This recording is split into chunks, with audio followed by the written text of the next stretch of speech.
Hi guys! Magluluto ako ngayon ng miswa soup. Ito yung aking mga sangkap. Ayan siya. Ito yung miswa. Ito yung itlog ng pogo. Ayan, nilaga ko na yan. Binalatan ko na rin. Tapos, siyempre, may sibuyas, panggisa, bawang.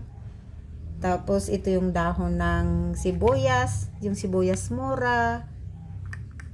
Tapos ito naman yung ulo ng sibuyas. Mura kasi isama ko yan sa paggisa. Tapos gagamit ako ng chicken cube. Kalahati lang kasi konti lang to eh. Tapos mamaya siyempre pag nagluto ako, gagamit ako ng mantika at saka tubig, at saka asin. Sige, magluto na ako. Samahan nyo na ako magluto. So ito na yung kasirola ko.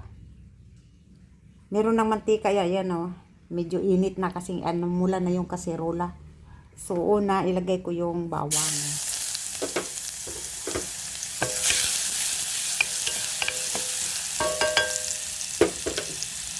Sunod ko agad ang sibuyas.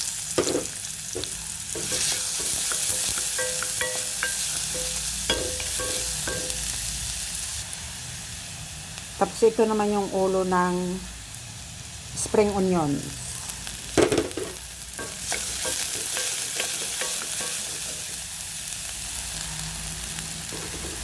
Tapos lagyan ko na siya agad ng tubig.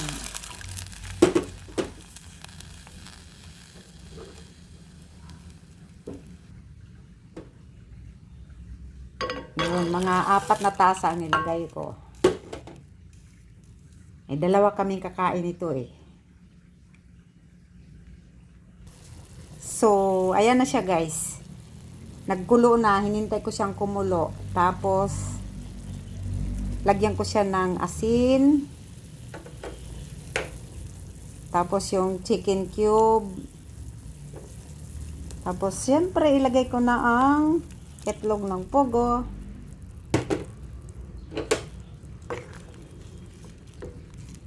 O, diba unique? Unique na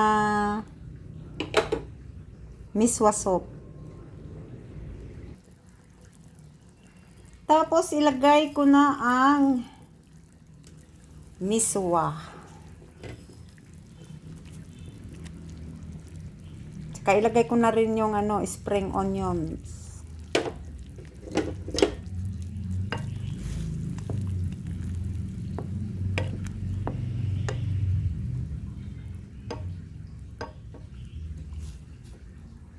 Tapos, pakuluin ko muna ito para maluto yung miswa at saka yung spring onions.